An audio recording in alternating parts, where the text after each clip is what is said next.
finally an unbiased political analyst again, like Madam Kananelo. She was very unbiased, analyzing the issue of Floyd Shivambu and them leaving, and being honest that they didn't go with anyone because they don't have the ground, they don't have the support on the ground. They might have the clout politically and the status of being politicians, but they don't have the support of people who believe in them, unless it's people close to their proximity. This political analyst was explaining this and was making so much sense, to the point whereby I'm like, this man is not biased.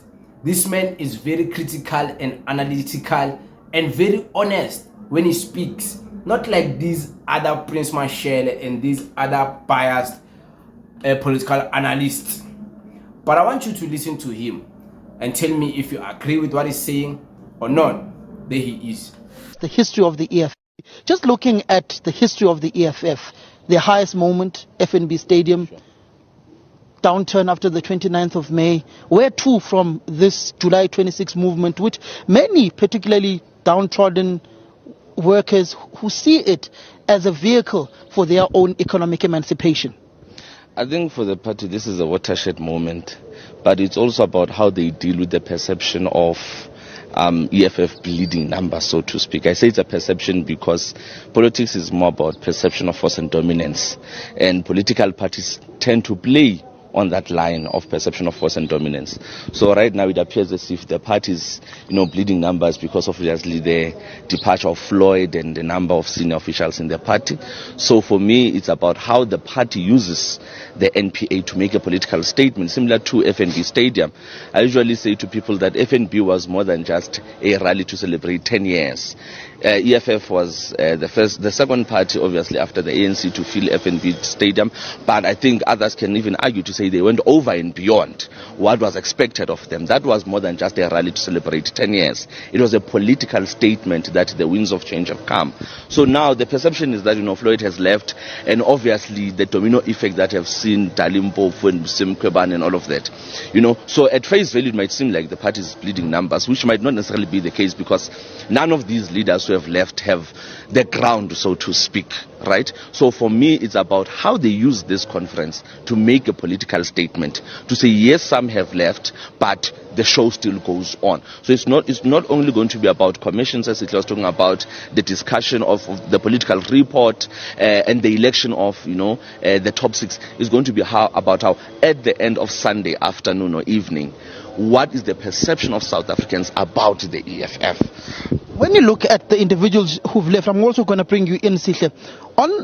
For instance, you take a Floyd Shivambu, could not mobilize for the EFF in KwaZulu-Natal, was a deployee, a head of deployees or conveners of that particular province, could not pull out the numbers, has had to be shifted from the Eastern Cape and other provinces due to poor performance of not having the EFF do well on that particular ground. Even Dalimpofu at some point was convener of deployees in the EFF, could not pull up the numbers in the Eastern Cape. He had to be removed after the 2019 general election. Did the EFF lose people who are in touch and have ground support, or perceived intellectuals within the party who may not be natural mobilizers? No, I mean, for me, and I stand to be corrected, they do not have the numbers because, for example, Floyd was deployed to KZN and they did bad there.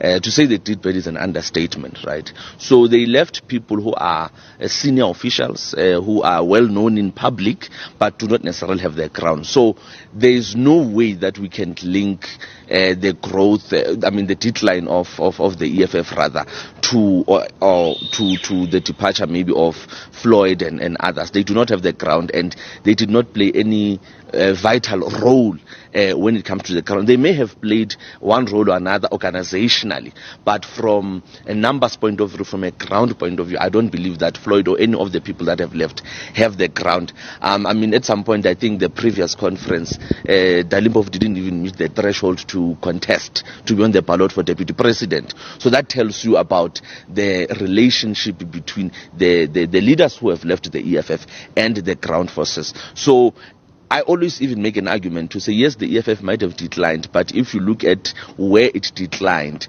we might look into those disgruntled ANC voters who, after the election of Ramaphosa, were trying to find a home, and obviously the emergence of the MK then made it easy for them to defect back to where they would have normally went if the MK was there in 2019. So for me, it's about how the EFF remains intact. And moves past this watershed moment and dispels the myth that the party's bleeding numbers is the end of an era and all of those things. So it's going to be important to say these people might have left, but the party still goes on. There is that perception that Floyd Chivambu being an intellect and all of that, but it's up to the EFF to show how others like Sihle, the president of the Student Command, can take up that baton and dispel that myth. In 1 second, Sihle, who's going to be deputy president, Godrich Gadi or Mbuseni Ndlozi? I think that is up to the delegates of the Third National People's Assembly. I am a voting delegate myself. If you look out for me, you'll be able to see who I'll be putting up my hand for inside the plenary. Who will you be voting for? You'll find out inside the plenary. Well, the saying is try me boys, and that try me boys goes for Godrich Gadi. No.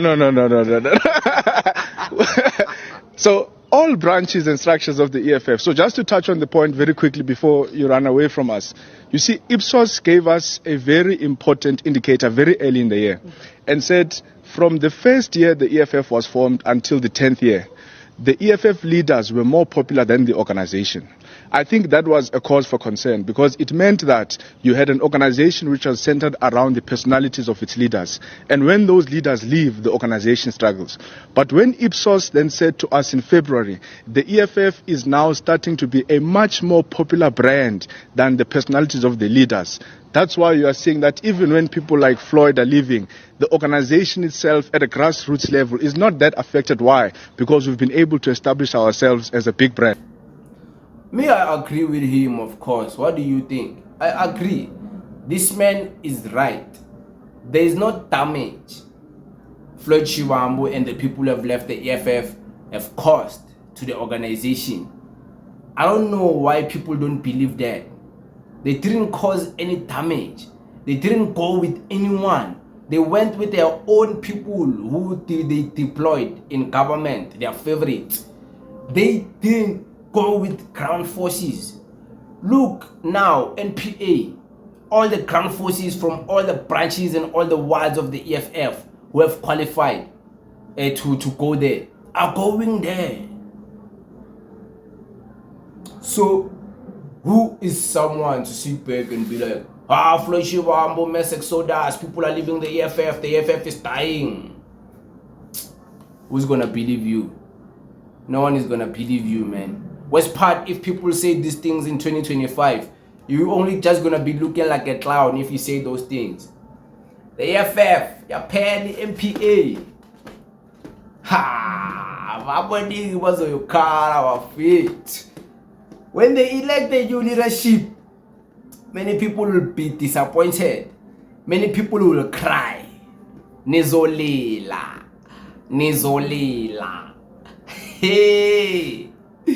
Azishe wawa. Awashe wana babaloi. Yeah, but it is what it is. Thank you very much.